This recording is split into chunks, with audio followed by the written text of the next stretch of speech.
Hey guys, Nick Ritchie here. There we go. Okay, we're into it. Today we're going to go through the gluten and dairy dilemma and really just how to create optimal health. Now, I want to thank you for joining us on this webinar. I also want to share with you that whatever it is, for whatever reason why you're watching this video, I'd like you to really consider that now. I'd like you to really consider what you'd like to get out of this video, what you'd like to learn, what you'd like to discover, and I'd like you to just look out for and feel for what I actually go through today and really grasp the concepts that I'm going through, because a lot of these concepts will help to make a difference in the quality of your life, but also the quality of your digestive system, because a lot of people suffering from a lot of digestive problems. They've got gas, they've got bloating, they've got indigestion, they're not regular in the bathroom, all sorts of problems that people are going through. And I remember when I first joined the gym, there's just flipped to a slide there in 2000, all the way back then, mid-2000s. And you know what, where I started, you may be able to relate to. I wasn't looking after my health. I just got out of a physical job into something that was not physical at all, and I was eating the same. I was eating a lot of junk food, and I really had a lot of really low energy, and I was sick of falling asleep at 3 in the afternoon. Can you relate? And I was just really feeling burned out. I wasn't really doing a lot of exercise at all, other than just walking and partying in the weekend. And one day I looked in the mirror and I just didn't like what I saw. I just looked in there and I just thought, am I really being the best example that I can be? And so I was standing there in the basement, staring into the mirror, and things changed. Now, what I want to share with you is that, I have a lot of digestive problems, but I didn't realize how bad they were until actually my digestive system started to improve. And it started to improve because I applied a lot of the concepts that I'm going to go into today. Now, what I want to share with you briefly is just going to slide through this reel. And this is actually over the course of in my first 6 months after I decided to join the gym.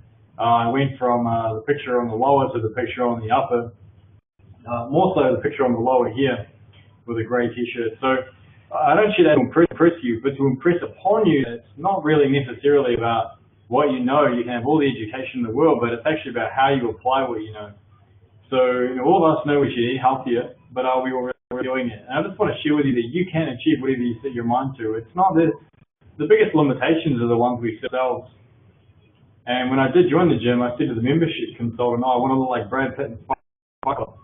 So I started working out. These other photos are actually photos of my progress towards my first bodybuilding show.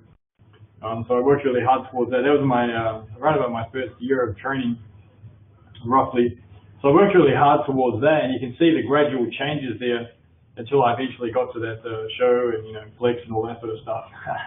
But I don't share this sort of stuff. I share it to let you know that all of us have a journey and that we're all actually constantly progressing. And so wherever you are now, it doesn't really matter. It's that you can achieve whatever you set your mind to, and that it's not about where I am. It's not about where other people are. It's about where you're at and what you can do with what you have at the moment. So let's get cracking into it. Let's get started.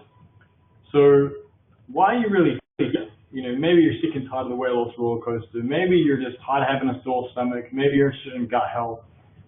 Maybe you want a happy, healthy digestive system. If you do, listen on, because what you're going to look at is how to avoid bloating, what to do when you have heartburn. Actually, I'll help you out with that one now. Use a little bit of baking soda, a quarter of a teaspoon, half a teaspoon of baking soda, and a glass of water, and dunk that down. It instantly alkalizes the acidity that's going on in your stomach. How to avoid gas? Well, that has to do with food allergies, intolerances, and food combinations. That one's a little bit more specific, but you can avoid a lot of gas by applying a lot of the concepts that I'm going to share with you today. So, how to avoid stomach cramping. So a lot of your problems, especially eczema, skin problems, eczema and psoriasis, a lot of them are caused by food intolerances or allergies. So you're going to really discover how to improve your skin quality, have that glowing, smooth complexion that you've always wanted, if you've always wanted that. You're going to be able to do that through nutrition. Not to mention you're going to be able to feel a whole lot better, because I know what it felt like to have a rubbish gut, rumbling away and sore and cramped sometimes and gas and all that sort of stuff. But it's just horrible. as well as being backed up until tomorrow, right? You know, you weren't able to go to the bathroom and you feel like you really need to, and you're not as regular as you want to be. So you need to really be regular. We would say 2 to 3 times per day, 4 times per day is considered normal for somebody who's got a healthy digestive system. Any less than that, and you really got some problems going on. So nobody can start a new beginning, but anyone can start today and make a new ending, and you certainly can too. Now meet Kate and Jack. Explain to these guys in the number 4 of our 4-part video series. This is actually a follow-up to that. So you may have come across Kate and Jack. Now, guys, Kate's working a full-time job, Jack's working a full-time job. They used to be all burnt out. They used to come home tired, go for the junk food because they were just too tired to eat anything else. They used to look around in the cupboards and didn't really see anything that was appealing, even though there were fruits and vegetables, nuts, seeds, and healthy stuff in there. And so they'd constantly, they just couldn't be bothered cooking, right? Now their life now is a whole lot different to that. Before they would just lounge around on the couch watching TV and at the end of the day, and there's nothing wrong with relaxing, but they did a little bit too much of that. They weren't really relaxed, they were stressed and strung out, and they weren't exercising. But then as soon as they started exercising, going for long walks on the beach together, and really just enjoying their life and eating healthy, real food, they found that they woke up every morning with energy and vitality. How would you like to wake up every morning with energy and vitality? I'm sure you would. So these guys, they've got a great life. They're focused on being better than they were yesterday. I'm sure if you could be better than you were yesterday, then your life would improve dramatically if you're doing that every single day. They wake up in the morning happy, at fresh breakfast, whether they want to have some real food in there. And but the problem is old Jack there was having some stomach problems. So the bread that he was hanging there was actually causing him some problems. So he started doing some research, and he found out online was that gluten was actually, he figured gluten is probably something that's causing him stomach problems. He was feeling tired, he started feeling more tired, and all sorts of things. Now, what is it about gluten that gives so many people digestive problems? Well, gluten contains lectins, which have been found to significantly damage the intestinal lining and reproductive system, which can lead to autoimmune diseases such as RA, lupus, and MS. They're the ones where you lose the ability to control your muscles or your limbs. Anyway, so gluten's a bit of a problem, right? Now, what is our digestive system? So it's really important. I'll give you a quick run through of our digestive system because, I remember I had these nights out and I'd be, walking home, and this is when I was much younger, before I got into the health and fitness scene in the gym, and I'd go for the pie, and the pie is full of flour and all that fat and stuff, and I'd eat that. But then after I ate it, I'd feel really tired and I feel sore and a little bit of cramping and that sort of thing. But the digestive system is actually responsible not only for the ingestion and digestion and the absorption of food, but also we call it your third brain. Your second brain is actually in your heart. And did you know that your digestive system actually has more neurotransmitters, which are the little chemicals, little pathways that actually allow your cells and your whole body to communicate to itself? They're actually in your brain, but they're also in your stomach and they're in your heart. So we call it M-brain, free brain, and this is in the NLP and hypnosis field. And we're only beginning to scratch the surface of our knowledge about the third brain, the free brain.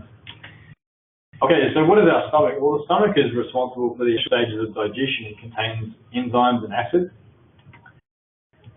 Our intestines are next. They're after the stomach, so they're responsible for the digestive process and lining the walls with bacteria. Now, what are the villi and bacteria? Well, they're really like millions of little tentacles that line the wall of our intestines. Our intestines are like these tunnels, these pipes that lead to, say like the pipes through your house. That's what they're like. And the food's going to travel through these pipes. Now, as the food travels through, there's these little tentacles on the inside that actually reach and grab the food. And that's what the villi are. So little tentacles. You can imagine that they're like octopus tentacles, and they're really important. The villi are really important because they actually are responsible for the absorption of the micronutrients as food passes through the intestine. So they grab the food and they suck out all the vitamins and minerals and antioxidants, all that really good stuff that you need on a cellular level to feel healthy, to feel vibrant, to feel like that amazing energy that you've always wanted. And maybe you had as a kid, you haven't had for a while. Okay. Now, if it's damaged or destroyed, we will definitely not get optimal absorption of micronutrients, such as the vitamins, minerals, and antioxidants. So we want to make sure that the octopus has not got any arms cut off, okay?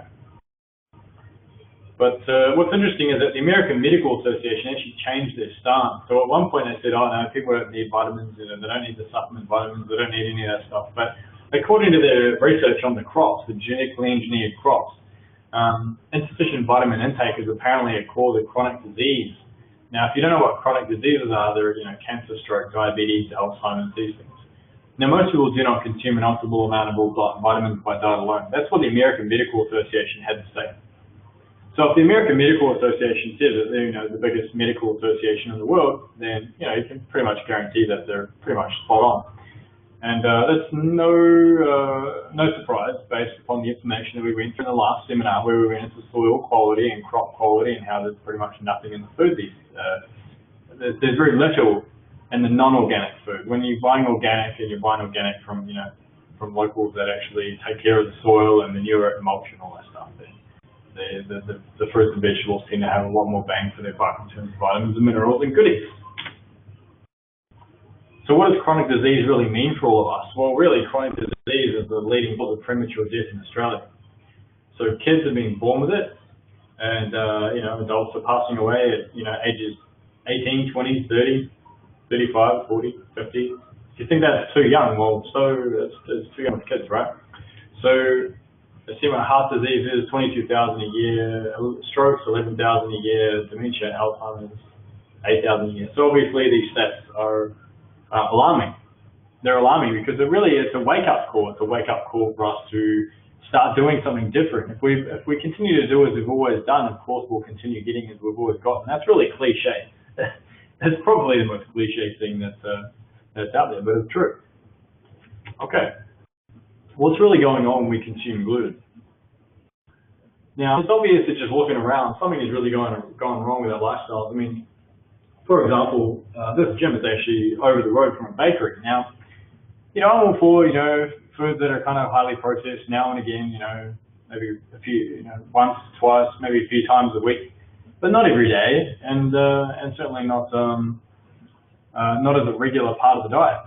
I look over and I see, parents, feeding their kids these sugary-laden foods, and the problem is that many children are developing obesity, diabetes, and cancers. Now, is the increase in sugar and processed foods, does that have anything to do with this increase in obesity, diabetes, and cancers? And does the low soil quality have anything to do with it? Well, so let's examine a grain's anatomy. So we're going back to that bit of bread that Jack ate just before. So he had that bit of bread. He's got a sore stomach. So let's examine what that bread is. That bread is made of grains, which is flour, which is a processed grain, so crunched up and mulched up and all that stuff, and being processed so that it doesn't contain it doesn't contain any bran, that sort of thing if you're eating flour. So a grain's anatomy, here's what a grain looks like. You've got endosperm, the bran, and the germ. Now the bran is actually the outer covering, it's the outer covering. So if you imagine rice, it's brown rice, or before it's brown rice, that thick hard shell on the outside, that's the bran.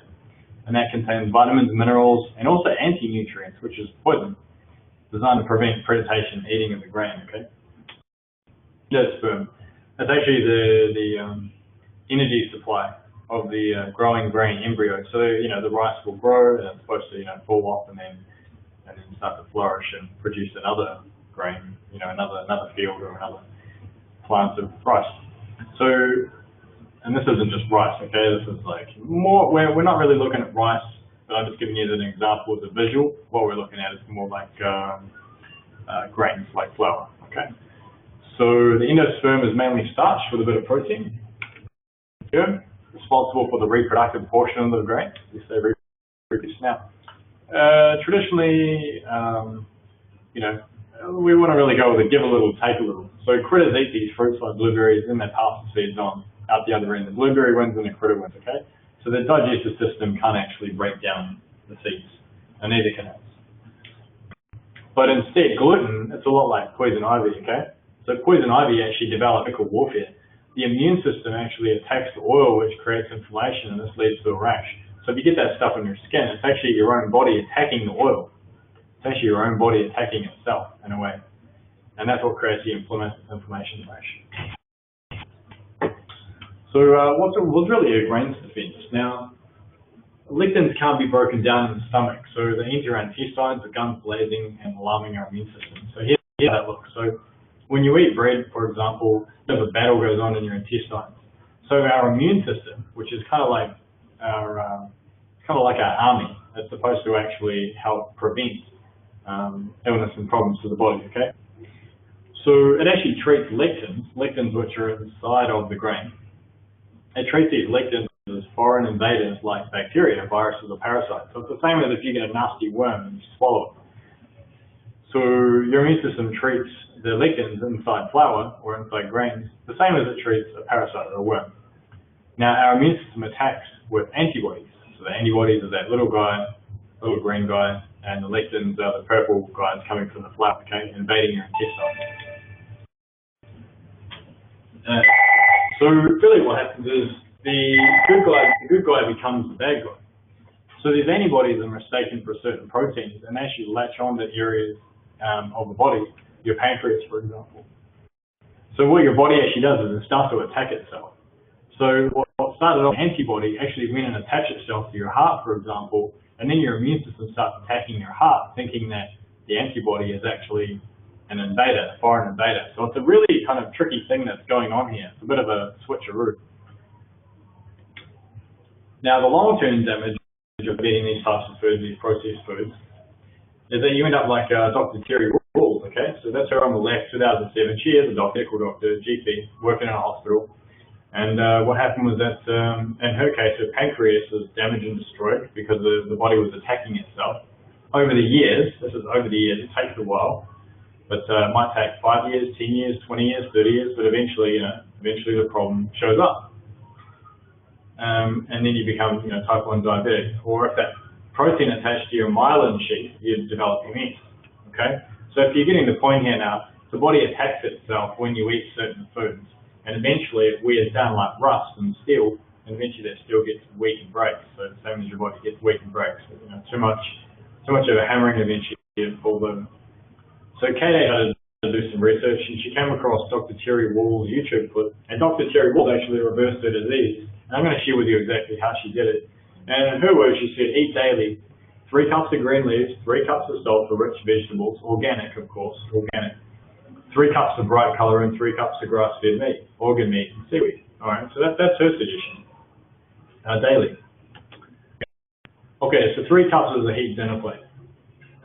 3 cups of green. So greens are rich in vitamins B, A, C, K, and minerals.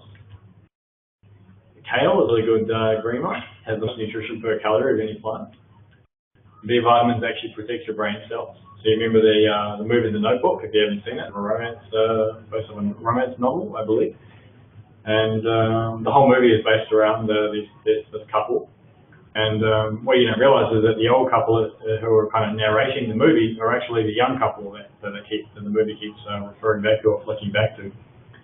And funnily enough, they're all in love, and then she started to develop Alzheimer's and dementia, and then she doesn't even recognize him anymore. She doesn't even recognize the man that she spent her whole life with, which is a little bit sad.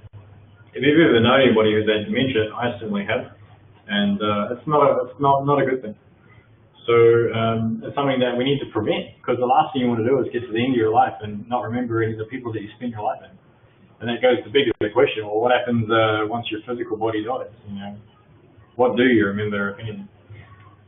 So, that was a tricky question. So Alzheimer's is one of the leading causes of death in Australia. Now, vitamins A and C support the immune system, which can help prevent disease. Because a damaged immune system can actually lead to a whole host of autoimmune diseases, such as rheumatoid arthritis. There was one girl, I remember, I sat down with her in my office, personal trainer. She was only 18, and she had rheumatoid arthritis from the time she was 13. She was constantly on drugs to help her body to stop it from attacking itself. So the pictures of before and afters there are actually pictures of healthy bones, and then bones that have been burned away, literally burned away by your own body. It actually attacks itself like a whole army of ants eating away at the bone. And that's painful stuff. So this is all kind of what happens. Now, vitamin K helps your blood vessels and bones healthy. Now, if you get plenty of vitamin K and you're eating a lot of real food, you end up like the lady on the right. If you don't, you're going to end up more like the lady on the left, with the Zimmer frame there and the oxygen tank looking frail as, and they're both about the same age. These women are both about the same age. And vitamin K is really important because osteoporosis affects nearly 2 million Australians, which most of that is actually women. So you want to prevent weak bones by eating real food. Now, do you value your eyesight? Well, if you do, then you want to make sure you're eating a plate of greens daily. This will dramatically reduce your risk of cataracts and macular degeneration, which is the leading cause of blindness in the USA. 3 cups of sulfur-rich vegetables daily. Sulfur supports brain health, toxin removal. Examples include cabbage, broccoli, cauliflower, Brussels sprouts, turnips, radishes, collards, and kale.